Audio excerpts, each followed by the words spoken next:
We are back, and in this episode, we are diving into the Canucks offseason. We're going to analyze the very few decisions they made and grading how their roster shapes up for the grueling Pacific Division battle ahead. But we aren't just looking at this upcoming season. We'll take a look at the big picture and discuss what it will take for this team to become legitimate and sustain Stanley Cup contenders, if ever. Are you enjoying the Canadian team series? Then go and follow the Rink on Instagram at @the_Rink31. And if you're watching on YouTube right now, you can scan that QR code, which links all the socials. Please continue to like and download the podcast on all our major platforms to keep all the content rolling. It is greatly appreciated. And we're going to dive into a team that all three of us don't really know jack fucking shit about. And as you can see by Donnie's background there, that's how Canucks fans are feeling, I think, at this current stage. Donnie, how you doing today? Hey. Jordan, how are you doing? What's good? Fine. This one will be a shorter one, everybody. So if you got a short drive to work, this is going to be the perfect one for you. If you're a Vancouver fan, if you're a Vancouver fan, you might want to just close your ears off because we probably don't have much good to say about your team at this point in time. We're going to jump into, we'll just start with something that's the most recent in our heads. We all watched the draft together. So they made some noise. Longest draft of all time. Yeah, for a quick note, the draft's getting worse and worse every year. Like, it's just getting worse. I think. How do they try and take the teams out so that they can streamline it and then still put it on for 4.5 hours? Yeah, I think they had just have the teams there then. Like, it was more entertaining when you got to see these guys like pretending to like be on calls and stuff. Yeah, I think the Justin Bieber announcement took 47 minutes. And he didn't even do it properly. Mr. McKenna, we'd love to pick you in Toronto. Yeah, I don't think that's how it goes, buddy boy, but all right. Well, not only was that a fucking mess, but in my opinion, so was the Canucks draft pick. I'm going to be pretty blunt and honest about this. How the fuck do you pass on Vigo Bjork up there for Caleb Mulder just because your daddy's the fucking coach? I don't understand. Quick side note. I think at the draft, Vancouver should have announced Manny Malhotra as the coach of the team and then have him announce his son as the first pick. I think that would have been even more Bush League. Yeah, nepotism at his fucking finest. Donnie, we talked about this. I don't understand why they went this route. You knew a little bit more about those prospects coming into this. Malhotra had that weird third fucking end of season jump where he just fucking skyrocketed in the standings, and I think it's just because his daddy's the coach. But what are your thoughts on this? Yeah, like I don't hate Malhotra as a prospect. Like, I think he's going to be a good centerman in the NHL, maybe like a middle six two-way center. He has pretty good size, 6'2". But yeah, like as soon as Manny Malhotra was hired by the Canucks, like we heard Caleb Malhotra's draft stock just skyrocket. Right, we talk about the nepotism factor. I just personally think that, like, if you're Manny Malhotra, how can you go into that Canucks organization and just like push for your son to be drafted? Draft my son with the conscience. So I don't know if it was a matter of like Malhotra going in there and trying to be neutral, and some of these other scouts maybe they already loved Malhotra and were looking to take him before Manny was even hired. Like, who knows? But in terms of team need, we talk about how the Canucks are looking to rebuild. They need pieces everywhere. I probably would have went with one of the surefire defensemen over him. Chase Reed. We look at Daxon Rudolph getting drafted high. Carson Carrolls. There were some really good options there at 3 that I think would have been better suited to be Canucks, in my opinion. Probably would have gone with any other fucking option, but what, Jordan? Yeah, I mean, this is the NHL, guys. It's a business. Obviously, there's people in the room that were banging the table for this guy thinking he should be picked number 3 overall. You're not going to pick a guy just because his dad's the coach in the NHL. That's just not how, the NHL works. It's not club hockey. Actually, it kind of does feel like club hockey because that's kind of exactly what they did. It's not, but it could be. Went in there and hired his dad as the coach and then said, well, you're actually going to be our 3rd overall pick when you probably should be picked at like 7 or 8. It's almost like they drafted him and then asked if his dad could coach the team. Yeah. I've been there before. Can we get you on that steal of a deal to coach the team for us? Thanks. Your kids actually just made A2, so can you coach the team now? Oh We yeah, need a sure. volunteer. Yeah. Like, Yeah. the other thing I just think about, like, is he even going to be NHL ready to play this season? No. Like, so what's the No. fucking point of drafting this kid? Like, Vigo Bjork is actually NHL ready with a higher ceiling. He's been playing against men, those defensemen even too. Like, is Malhotra even going to be the coach by the time his son's up there? And then are you going to look back and say, why the fuck did we draft this kid? Yeah. So It seems to me is one of those drafts where we look back in 5 years and, when they've reorganized, like, oh, this guy should have gone here. I do not see anywhere where Malhotra is going to be in the top 5 at all. Yeah. He is committed to Boston U next year, so he's going to BU for college hockey. So the Vancouver Canucks really believe in Zeev Buam as their number one defenseman, and that's obviously why they went with a forward. But don't reach on a forward. You're picking third overall. There's all these top-notch defensemen. Take a defenseman. Build from the back end out. I love when teams build the right way. This is not the right way to build. Yes, center is an important position if you can get the right guy. I just don't think he's the right guy, unfortunately. To your point, Dante, like I honestly think Vigo Bjork would have been a better pick for the Canucks with the Swedish connection they have there 100%. and everything else. That's a player that could have been more readily available to play on the Canucks in a few years over as we move on with this, we're talking about Pettersson and should he be traded. Vigo Bjork's the perfect guy to step into that role. I don't see Malhotra turning into a top line center in the NHL. I mean, who knows? Anything could happen, obviously. But I don't know. I think this was a very poor decision made that I think it's going to bite them in the fucking ass. Malhotra got the buzz and the pick over Bjork purely based on size. And that's very old NHL. You know what this feels identical to me as? The 2018 NHL draft. Montreal having pick 3. What's their biggest need? A big centerman. Jesperi Kotkaniemi played 15 games the year he was drafted, but he's 6'3". Yeah. Completely skyrocketed. Montreal actually took him. How did that work out? Yeah, where's that what lady when you need her? I fucking cannot stand when teams are like, I'm not going to pick the best available because this is what I need. That already pisses me off as it is. But then Vancouver took it a step further. I'm not going to pick the best available. I need a center, but we're still not going to pick the best available center. But also, where Vancouver is in their rebuild, they need everything. They're looking at tearing this down and building it up again. Yeah, there was no positional need at all. You can't lock in on a position where they are. You need to take shots at the best player with the highest upsides where they are, and they just didn't do that. No, and not only that, we're going to continue going on here to we're going to talk about some cap space and roster navigation since we're already on that topic. But I don't have a fucking clue what direction this team is going. You get a veteran like Oleksiak on your team. I get it. You need to fill your roster space at some point in time. That still made no fucking sense to me. The only one this trade that made sense to me, you bring Gallagher home just because it's his home town. You fucking worked with Montreal on a deal. That is whatever. You're letting him finish his career up there. Good leadership. Yep. Yeah. To your point on Gallagher, I'll just touch on this quickly.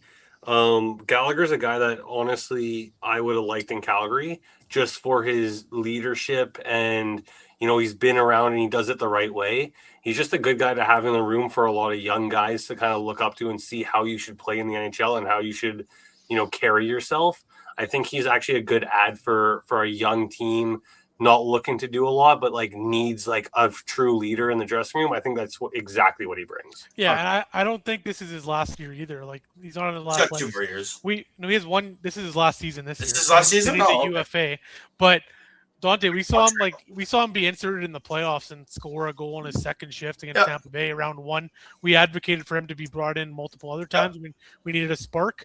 I can see him playing this year out in Vancouver, putting up 35 points on a third line even on that Vancouver Canucks team, and then signing another 1 to 2 kind of riding into the sunset type deal in Vancouver into retirement here. I think I didn't want to talk too much about Gallagher because this is going to make me cry. I'm fucking super upset still that the guy's not going to retire basically. But what I think, honestly, Gallagher might happen here is he'll play his, I thought it was 2 years, but it's 1. So he'll play his last year as a Vancouver Canuck. And what I see him turning into is a Corey Perry. 1-year deals with Stanley Cup contending teams. Go for the Stanley Cup. He provides you with everything you need on that roster. Leadership, grit. Like we saw in the playoffs when he came in, he fucking scored a goal. He just provides that mystical factor that every team wants. So I can see him doing either or. Like Donnie, like I can see him staying in Vancouver. I would obviously love for him to come back to Montreal. I don't think he does, but I would love that. Or I can see him becoming a Corey Perry and just bouncing around from Tampa and Florida and just going back and forth between those two teams until he wins the cup. I think for him, the biggest problem for him with doing that, the Corey Perry role, Perry's been pretty healthy throughout his career. I think Gallagher's has so many injuries that have built up. His body's just going to ultimately fail him, kind of like his hairline has. Bro, the last 3 seasons, he's played Jordan, 77 games or more. Yeah, no fucking slander. He's been healthy the last 3 seasons, Jordan. That's I don't know. As some people though have said too, when you meet Gallagher now, you can tell like his hands are just destroyed. And I mean, if you take a Shea Weber slap shot to the hand, your hand's gonna get destroyed. Like that's just how it is. You know what I mean? But he's also 90 games from 1,000, so Get him hopefully he there. hits that milestone. Get him gotta play 2 more fucking or 2 more seasons, I guess, or Year and a a bit. season in some playoff hockey, which is not gonna happen with Vancouver, I guess. But I think we could honestly probably talk more and more about Gallagher than we could for this actual fucking team. But I'm gonna go into a question for you guys about this poverty franchise. Jake DeBrusk has been on the list for trade rumors. Elias Pettersson is on the list for trade rumors. Boser is always on the list for trade rumors. Is it finally time for Vancouver to say we're blowing this team up? Like Jordan, you mentioned, you got Buum on the back end now. They have that other defenseman too. Someone correct my memory here. They have another young defensive prospect on that back end. Someone find his name for me. Tom Willander. Willander, thank you very much. So they have Willander, they have Buum. Then you got, honestly, who I really love, Marco Rossi is up there, and he's a young player developing as well. I can see him being really good. Him and Vigo Bjork would have been a great 1-2 punch if you drafted him. So, Jordan, we'll start with you. Is it time you blow these guys up, get DeBrusk out, Pettersson out, Boser out, and just start to rebuild completely with prospects and picks? What's your opinion? Yeah, I think they should have sold more last year. I think they kind of missed the boat on a few guys, and they should have kind of sold off more. They got a lot of guys here that people will pay some guys for. To your point, DeBrusk, Pettersson, Boser, other guys on the back end, like Philip Hronik would be a great ad for a playoff I always team. forget about him. Yeah, he's great. Yeah. He's a great defensive defenseman. You talk about Edmonton Oilers and needing like another defensive defenseman in their top 4. That's the type of guy that they could use, right?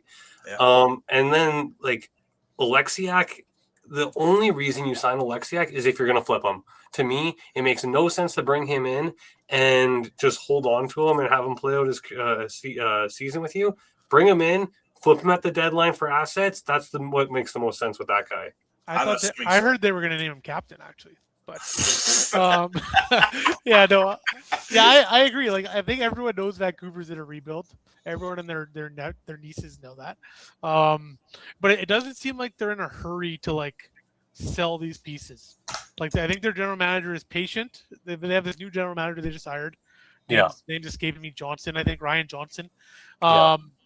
I think a Jake DeBrusk trade is one that easily gets done. I think he only makes $5.5 million for another 5 years, but with the cap rising, that's an easy trade where you can get a ton of assets. I think Brock Besser has a ton of value left.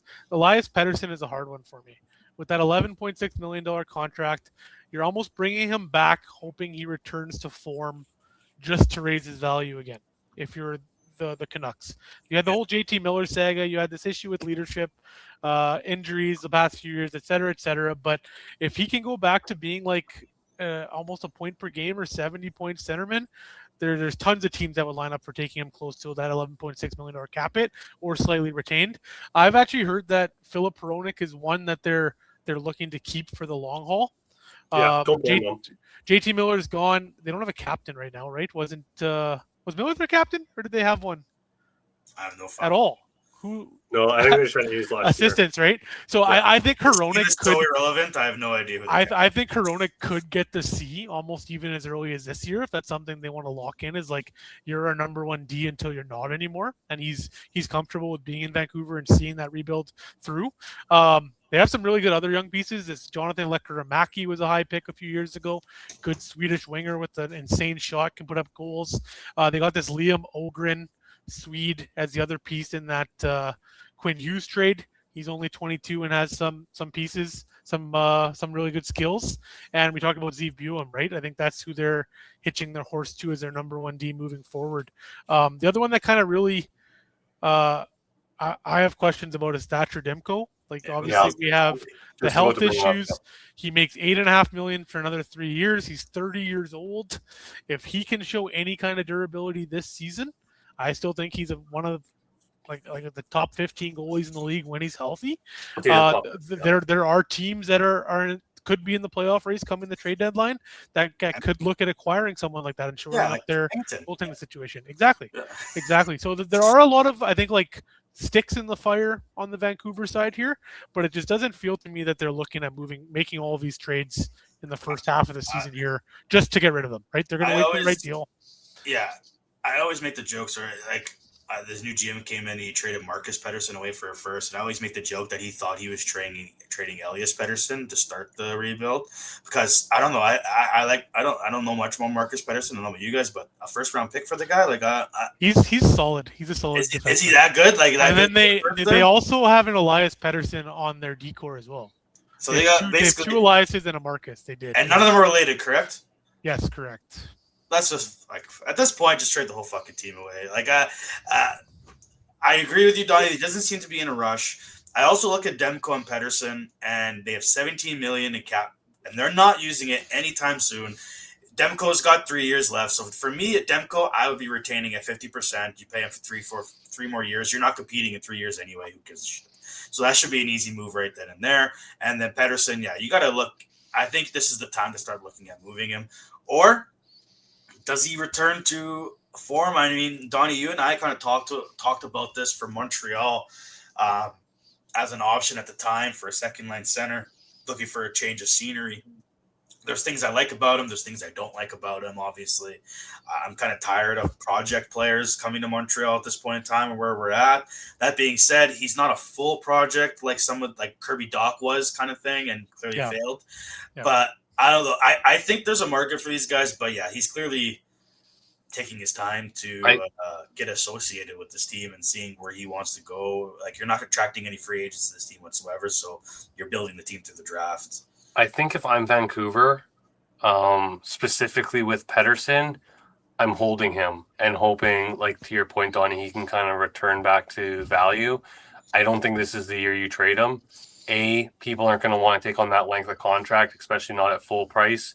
You don't want to eat that much money for 6 years still.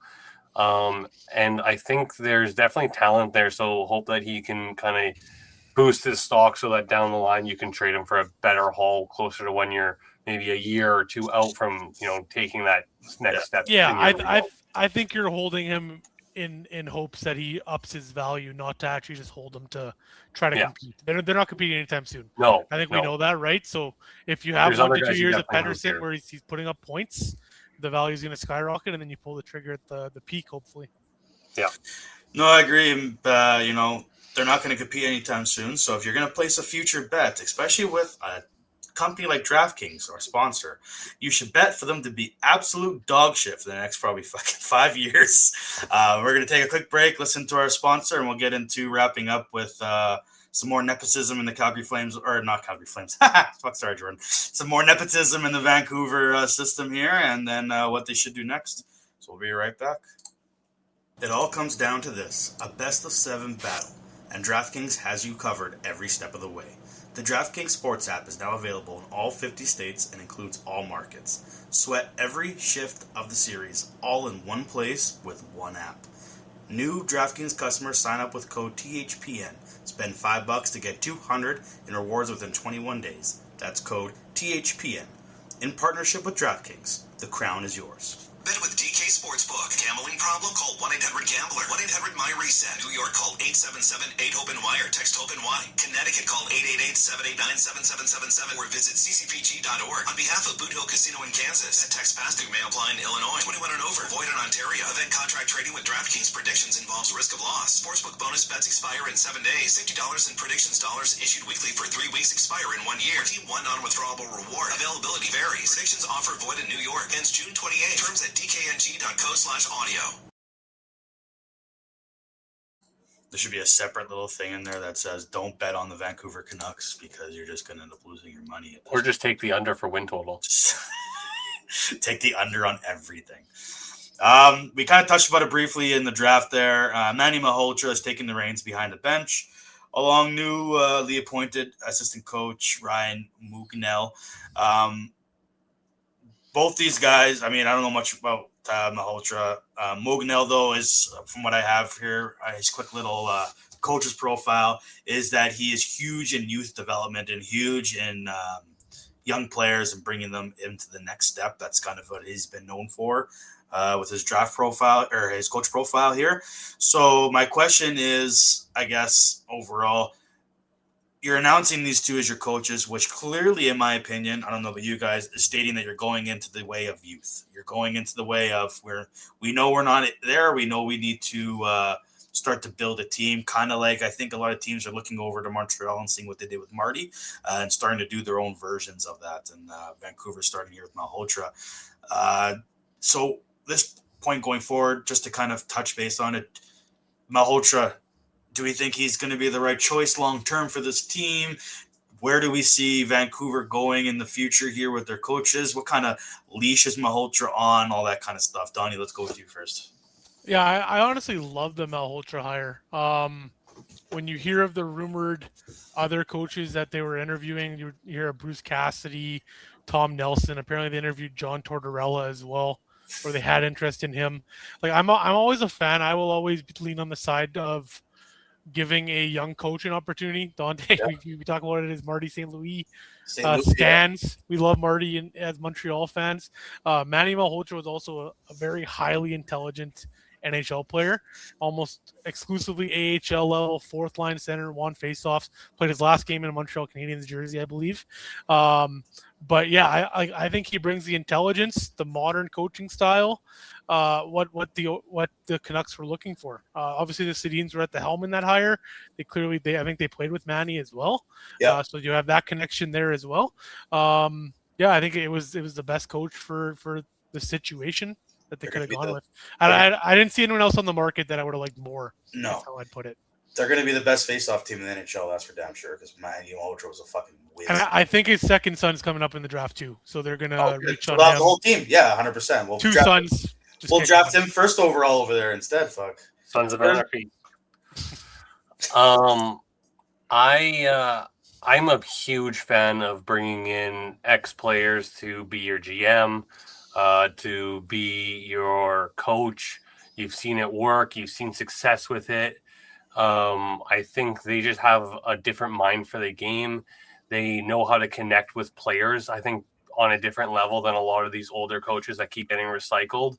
I think they do a great job of kind of listening and then giving their opinion on how to, do it better, do it differently. That might work. Taking a shot on a guy like this is the perfect spot for Vancouver. If you're cup contending team, say like the Edmonton Oilers, it's hard to take a shot on a young coach that no one knows anything about and just give him the reins and be like, yeah, he's the guy. When you're a rebuilding team that doesn't have high expectations, it's a great spot to bring a coach in like this and say, hey, you're going to grow with our team. You're going to build with our team. You have 2 years to kind of figure out, find your footing, what works best for you for coaching, what doesn't work, what you like to do, how do you like to, go about your business every day with these guys. I'm a huge fan of this hire. I think he is a great guy for the job. And he, like Donnie said, he was a very smart NHL player, played the game the right way. Good at face-offs, really knew his role. Didn't have the high end like St. Louis did, where St. Louis kind of grew all the way up, was a superstar in the league, came from nothing. But he knows how to grind it out and what those lower end players are going through. And I think that'll really help him in his situation. And just thinking about it, I think they also had him in house. Like he was the head coach in Abbotsford last year. Yeah, he was. And they won the Calder Cup season before this one that just happened. So both Ryan Johnson and him getting promotions together, kind of GM head coach duo. I guess the Sedins had comfort in that. And yeah, I think it was the right decision. Let's fast forward a little bit here. Manny Malhotra is still your coach, and you have now your son on the team. Sons, yeah. Do you Donnie, I'm gonna start with you. You know what, Jordan? We'll go with you because you were coached by your dad when you were growing up. In your opinion, does being the head coach of your son in the NHL weird party, and does it affect the roster dynamic in that locker room? You know, maybe want to blow off steam about how they're feeling about their coach and stuff like that. Now you're not really going to be able to do that. His son literally sitting there, or does his son know how to toe both lines? Understand that he's his dad outside of here, but while he's in the locker room, he's just a coach. What are your thoughts? Yeah, I think it just makes it so hard. It puts really both Manny and Caleb in really difficult situations. First of all, as a coach, and I know this kind of like obviously not at the same level, but being coached by your dad, you don't want your dad does not want to be like I'm showing favoritism towards someone, giving him opportunities that he doesn't deserve. So he probably coaches you a little bit harder than he does other kids. It's going to be tenfold in the NHL. There's no way he's going to go in there and be like, yeah, you're getting first line minutes, right? When he doesn't deserve it. And maybe he like scrutinizes his mistakes a little bit more in front of the team, which might strain their relationship a little bit and make it a little bit harder on Caleb. The other thing is players in the dressing room, everyone's done it. You do it at every level, but like as a pro, you do it about your boss at work, right? You complain about him. He's not doing this properly. You know, you're going to do that in the NHL level with their son in the room. You can't complain to him or with him in the room and feel confident that it's not going to get misinterpreted and brought back to your head coach the wrong way. And hey, I'm a fringe NHL player and now I'm getting sent down because of something I said about the coach or something, right? Like it just puts both in a very awkward and weird situation, I think. Yeah, I think like, how do I want to word this respectfully? Nah, fuck the respect. Throw it out the window. Fuck. Like I think the NHL coaching pool has so much talent that these situations like can be avoided without very much impact. Like we said, I don't mind the Manny Malhotra hiring, but like if you were in that Canucks dressing room at the draft and you were like 50-50 on Caleb Malhotra and another player, I would almost lean towards that other player just to avoid this. Like just to avoid it. 100%. Both Manny and Caleb can go into that situation and like do everything in their conscious, their subconscious, to try to make this as normal as possible of a relationship. But like Jordan said, like you have 20 some other players in that dressing room that have outside views of that situation. It's going to be a stigma that might not be talked about if the team's successful. But when the team's losing, like it's going to be a talking point in the media and bring unwanted attention to organizations. And like I said, I just like it just felt like something that was avoidable. They could have went a different direction. They could have got a similarly ranked prospect that they trusted and believed in as much as Caleb. We haven't seen this very much in the NHL in history either. Like I think the Howes did it. I know Gordy played with his sons. Rod Brendamore is another one. I think Carolina drafted his son. They recently just cut him and he's a UFA now, but never actually coached him for many games in the NHL. His name on the cup though. Yeah. Or no, sorry. Tom Dundon has his 5 kids on the cup instead of him. No. Yeah, he didn't make the cut. It just like I understand the whole like success in families and Manny raising a son that's NHL caliber, but like even if I'm the son, like I would almost want to go to a place. Don't draft me. My dad isn't coaching and not going to have an impact and have that umbrella over you of like you got favoritism from your father, right? There was rumors, and I don't know how accurate there was, but there was rumors around Tijay Ginla in his draft that he didn't want to get drafted by Calgary purely based on his dad having such a career there. And it's not even a coaching situation, right? But it's like he was there and I wanted my own footing. I want to grow on my own. I want to separate the two, right? I have a question. You know what? Tish should stop being a bitch. Fuck. If Jaromir Jagr has a son, does he tell 14, 15 teams he doesn't want to be drafted? Where does that fucking poor kid play? You know what? He doesn't want to play anywhere. He just quits. He hangs up the career right then and there. Like stays in Russia. Okay, I don't think they're Russian. Fuck. Jesus. I agree with everything you guys are saying. I don't understand what the thought process was behind this in any way whatsoever. Like, there's certain times where I can play, like you guys know, I do it all the time in our chat. I'll play devil's advocate and take the other side view just to see how it is. But there is no devil's advocate for me in this situation. He wasn't the best player available when you were drafting.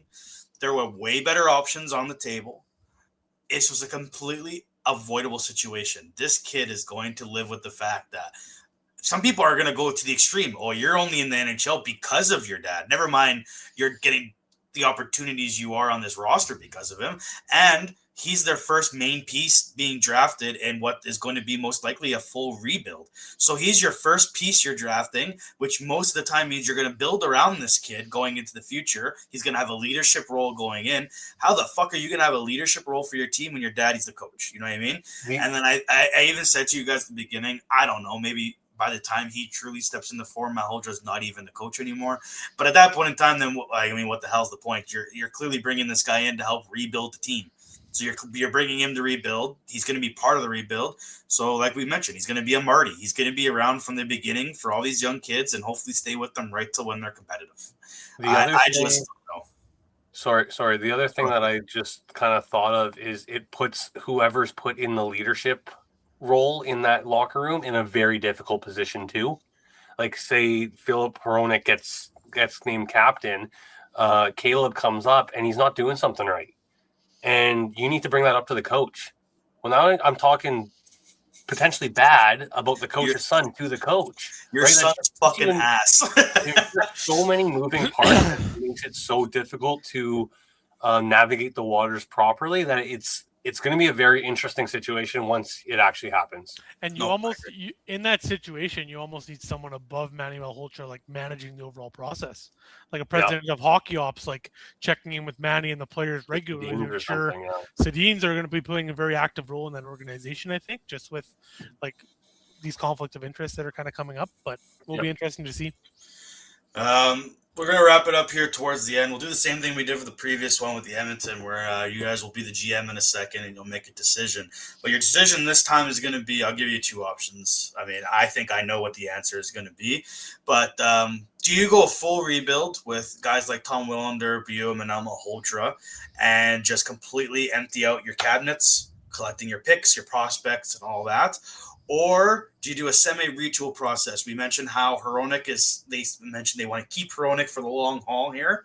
Do you do a semi-retool where you do like trades like you got Marco Rossi in and stuff like that with Pettersson and DeBrusk and those guys? Are they for players that are clearly coming up in the league, maybe a little more established, or a little bit of both? So let's go, Donnie. Let's go with you first. You're the GM. What's your route here? I think Hronek is the only veteran they keep in the long run in the next 2 years here. I think if we look 2 years from now, Elias Pettersson, Brock Besser, Jake DeBrusk, even this Philip Hedl, who has been kind of a bust, hasn't played a lot of NHL games recently. All those kind of guys that you don't see as fitting in your window moving forward or are down for the rebuild are all gone. Thatcher Demko as well. And you're tearing it down. You're getting draft picks, prospects, as many bets as you can to try to build this thing up the right way. And like you're saying, Dante, you're relying on your Zeev Buhams, your Marco Rossi's, your Lekka Ramakis, these pieces that you drafted Malhotra to build it up properly. I don't think you can do this one kind of retool on the fly that some teams try and have some success, playoff success afterwards. I think this one is a full right to the ground and then build it up. Fair. Jordan, you're the GM. What are you doing? If I'm the GM as a Calgary fan of the Vancouver Canucks, I'm taking that $17 million. I'm offer sheeting Fantilli with majority of it. Then I'm going to go sign Line and I know another free agency. This is our year. We're going for it, guys. We are going to get behind this old roster, and we are going to go all in so that we at least finish 26th in the league, and the Flames have a better pick than us. That's a completely non-biased view. I really appreciate that, Jordan. Well done. This guy represents the Flames fan base. It's crazy to me. If I'm the GM of this team, I'm actually going to do a mixture of both. Well, first thing I'm going to do is fire Manny Malhotra. And, before he even starts. I'm with mine. I like the NBA. Yeah, like I love rebuilds. I actually do really enjoy full rebuilds. I know you guys don't play NHL. I fucking play that game a lot. And my favorite thing to do is GM mode, tear down a fucking team completely, draft, develop, and see what you can kind of bro, players into. Oh, here we go. If you want to do GM mode online, you can only do one season at a time, brother. I don't need to play online. Fuck, you guys don't play anyway. You bunch of bums. Fuck. Our 3-team league would be really fun. Yeah, it would just be full Stats of reset, ages don't go up. Celebrini was never born. Yeah, I'd pick San Jose. Don't worry. Yeah. Okay, Crosby was never born. Yeah. But yeah, I love rebuild. So I'll be rebuilding this whole fucking team if I'm them. I get they want to keep Hronek. I get that point of view. Don't get me wrong, but if I'm in charge, I'm trading Hronek too. Like, that guy's value, arguably, is probably the most on that roster, in my opinion. He's the only consistent player out of everyone there when you look at it at the end of the day. And I think just the haul you'd get back for a player like that is just, it's invaluable for your franchise going forward. And like we mentioned in our previous podcast, you got to do what's best for your team, no matter who you're trading with, what you're trading away. It's a business. And I think a lot of times we and even other people forget about the fact that this is a business. You know what I mean? Like, you're trying to win a Stanley Cup and you're not going to be able to appease everybody. Any final thoughts, boys, before we wrap this one up? We actually talked for pretty long about this fucking garbage franchise. I'm pretty impressed. 30 minutes longer than I thought. Yeah, we're at 36 minutes right now. I don't think we were that mean to them either. I think we gave them a fair, outlook. I'll be way more harsh when it comes to Winnipeg. I'll just go on around. I can give you a final thought, not hockey related. I love these. Let's hear them. There was a ranking of NFL quarterbacks that came out recently, and Joe Burrow was ranked 4th on the list, behind Josh Allen. Okay, that's fine. Then Patrick Mahomes, who stats have steadily gotten worse year after year and is just coming back from a knee injury. I don't really agree with that one. And then 40-year-old Matthew Stafford, yeah, sure, coming off an MVP season, also with the best team around him in the whole league. So I think that was the wrong spot to put him. I think he should have been 2. Donnie, any thoughts on that? I'm surprised Caleb Williams wasn't above him after the Madden cover he just got. But yeah, his 50% accuracy would really help him there. Yeah, but his nails are painted though. I'm gonna go with one final thought. Fuck. I only have guy cheerleaders. Do you have one, Donnie? Yeah. Okay, go I just want to shout out the Chicago Blackhawks for paying $8 million just for straight vibes. Giving 37-year-old Patrick Kane a $2x8 million deal. Patrick Kane has not made $8 million in the last 6 seasons he's been in the NHL. So yeah, overpaying for their taxi driver beating superstar. He's getting the C though. He's gonna get the C. He's gonna probably the best player Bedard's played with in his career so far, which is saying something. 37-year-old Patrick Kane. Can't wait till Bedard walks in 5 years. That's gonna be great too. Yeah, I think Kane retires in 2 seasons. I think that's what this contract was about. So. Yeah, it's the ride-off contract. Shout out to the Blackhawks. Yeah, I'm gonna give my final thoughts off the little record here, back to where Jordan mentioned, or Jordan or Donnie, whoever you guys mentioned, Yager. I don't think teams are going to be worried about, or his son's going to be worried about playing for under his dad's name. I think what he needs to be more worried about is Yager literally banging every single mom on that roster by the end of the season. No matter how young or old that fucking mom is, Yager will absolutely run through that roster. Or Yager trying to join his team. Or yeah, he's going to be 20 years old. Yeah, his dad will be 65.